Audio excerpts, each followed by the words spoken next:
Hello दोस्तों, आप सबों का स्वागत है आज के इस वीडियो में। तो आप सभी को कैसे हैं? आशा करते हैं आप लोग सुरक्षित होंगे और अपना ध्यान दे रहे होंगे और खुश होंगे।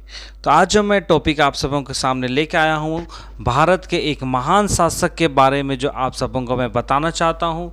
जो कुछ बातें हैं जो संक्षेप के माध्यम से आप सबों के सामने रखना चाहता हूँ। और ये जो वीडियो है वो है आपका अशोक सम्राट के बारे में, जो भारत का सबसे शक्तिशाली, सबसे प्रभावशाली, शक्तिशाली शासक के रूप में जाना जाता था। और ये जो अशोक है वो एक बहुत ही महान शासक थे और उसी के बारे में है आज का ये वीडियो। और अशोक के द्वारा एक धर्म का शुरुआत किया गया था, उसके बारे में भी हम लोग इस वीडियो में समझने के प्रयास करेंगे। और ये जो वीडियो है एक बुक है सामान्य ज्ञान, जो क्राउन का है, क्राउन पब्लिकेशन का। तो उसी से यह वीडियो जो टॉपिक है लिया गया है, जो आप सबों के सामने है एक पीडीएफ के माध्यम से। तो चलिए शुरू करते हैं आज के इस वीडियो को और जानेंगे अशोक सम्राट के बारे में। और ये जो अशोक सम्राट जो है वो बिंदुसार की मृत्यु के बाद उसका पुत्र, मतलब अशोक का पिता का नाम बिंदुसार था और उसकी मृत्यु के बाद अशोक शासक बनते हैं। ठीक है, जो मौर्य राजाओं में सबसे महान था अशोक। ठीक है, इसलिए इसे महान राजा भी कहा जाता है।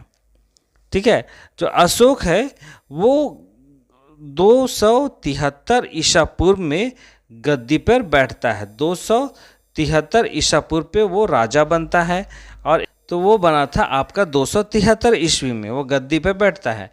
लेकिन उसका राज्य अभिषेक होता है 4 वर्षों के बाद, 269 ईसा पूर्व, मतलब बीसी में ये राज्याभिषेक होता है 4 वर्षों के बाद। ठीक है, अगर बात करें उसकी माता के बारे में तो अशोक की जो माता का नाम था सुभद्रांगी था। ठीक है, सुभद्रांगी चंपा के एक ब्राह्मण की पुत्री थी उसकी माता, सुभद्रांगी उसका नाम था। शासक बनने से पहले अशोक जो था वह तक्षशिला एवं अवंती का गवर्नर भी रह चुके थे। शासक बनने से पहले वह उज्जैन का गवर्नर भी था अशोक सम्राट। ठीक है, वो तक्षशिला और अवंती के भी गवर्नर थे, लेकिन राजा बनने से ठीक पहले वो उज्जैन के भी गवर्नर के रूप में कार्यरत थे। अगर बात करें उनका वैवाहिक जीवन के बारे में तो अशोक सम्राट की जो पत्नियां थी वो 2 पत्नियां थी। पहली पत्नी का नाम आसंधि मित्रा था और दूसरी पत्नी का नाम कारुवाकी था। जो उनकी 2 पत्नियां थे, आसंधि मित्रा और दूसरा कारुवाकी।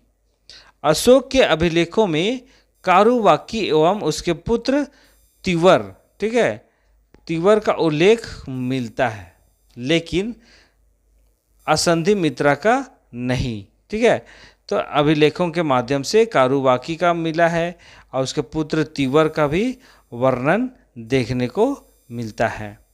और अगर बात करें बौद्ध ग्रंथ की, बौद्ध ग्रंथ दिव्य वदान, ठीक है, दिव्य वदान के अनुसार पद्मावती अशोक की एक अन्य पत्नी थी। अगर बात करें बौद्ध ग्रंथ की तो उसके अनुसार पद्मावती जो थी वो अशोक की एक पत्नी के रूप में भी जाना जाता था। आगे ये कहता है कि जो नाग देवी है ना, नाग देवी जो है वो अशोक की एक अन्य पत्नी थी, जिससे उत्पन्न पुत्र महेंद्र और संघमित्रा था। ठीक है, हम लोगों को दो पत्नी के बारे में बताया गया, लेकिन यहाँ पे बौद्ध ग्रंथ के अनुसार से और भी बौद्ध ग्रंथ के अनुसार से बहुत और 2 पत्नियों के बारे में यहाँ पे हम लोगों को जानकारी मिल पा रही है।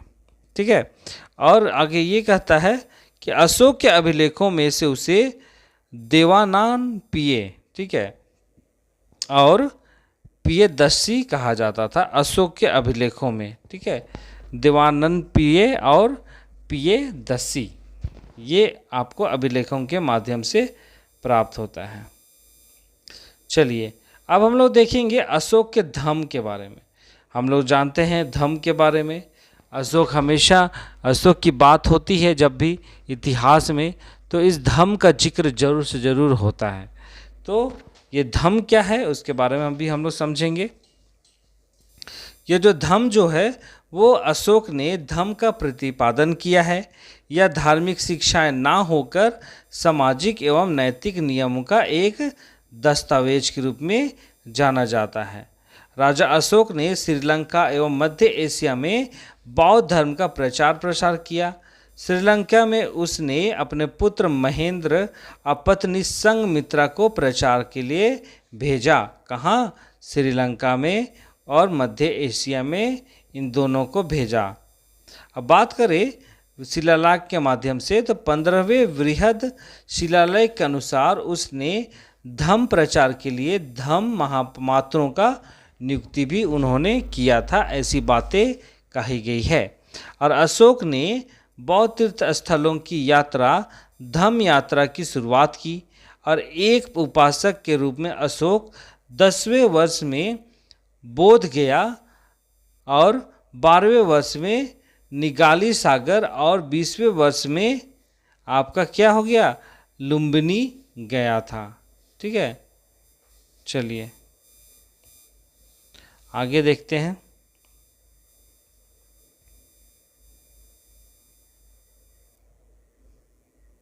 हाँ, चलिए आगे जो है अशोक ने आजीविकों के रहने के लिए बराबर की पहाड़ियों में गुफाओं का भी निर्माण किया। आजीविकों कौन लोग हो गए? जो बौद्ध भिक्षु लोग जो थे, ठीक है, जो यहाँ वहाँ घूम करके भीख मांग के अपना जीवन यापन करते थे, वही हो गया आपका आजीविकों। ठीक है, तो उन लोगों के लिए रहने के लिए बराबर में आपका पहाड़ियों पर गुफाओं का निर्माण भी किया गया। जो वे लोग जो हैं वह बिहार के रहने वाले हैं। और आगे ये भी कहता है कि जो अशोक के शासनकाल में जब तृतीय बौद्ध संगति का आयोजन किया गया तो वो पाटलिपुत्र में किया गया था। मतलब जो वर्तमान में पटना कहा जाता है, वहीं पे यह बौद्ध संगति का निर्माण, मतलब अशोक के सम्राट में ही यह तृतीय बौद्ध संगति का आयोजन किया गया था पाटलिपुत्र में। ठीक है, वर्तमान के पटना में। और अगर यूरोपीय लेखक की बात करेंगे तो उनके अनुसार से अशोक की जो तुलना किया गया है रोमन सम्राट कॉन्स्टेंटाइन से किया गया है, यूरोपियन जो लेखक हैं उनके अनुसार से। ठीक है, तो चलिए आज के वीडियो में हम लोग संक्षेप में अशोक सम्राट के बारे में जाने और अशोक के धम्म के बारे में भी जानने का प्रयास किया है। तो आशा करते हैं आज का ये वीडियो पसंद आया होगा। वीडियो के बाद द्वारा बहुत सारी बातें हैं जानने मिली होगी। संक्षेप में यह वीडियो था। मैं जल्द ही इससे संबंधित अच्छी रीति से वीडियो बनाने का प्रयास करूंगा। और यहीं तक आज का यह वीडियो है। तो वीडियो कैसा लगा? वीडियो अगर पसंद आया है तो वीडियो को लाइक कीजिएगा, वीडियो को शेयर कीजिएगा और चैनल को सब्सक्राइब करना नहीं भूलिएगा। तो चलिए मिलते हैं नए वीडियो के साथ। तब तक अपना ध्यान दीजिए, सुरक्षित रहिए और खुश रहिए। बहुत बहुत धन्यवाद।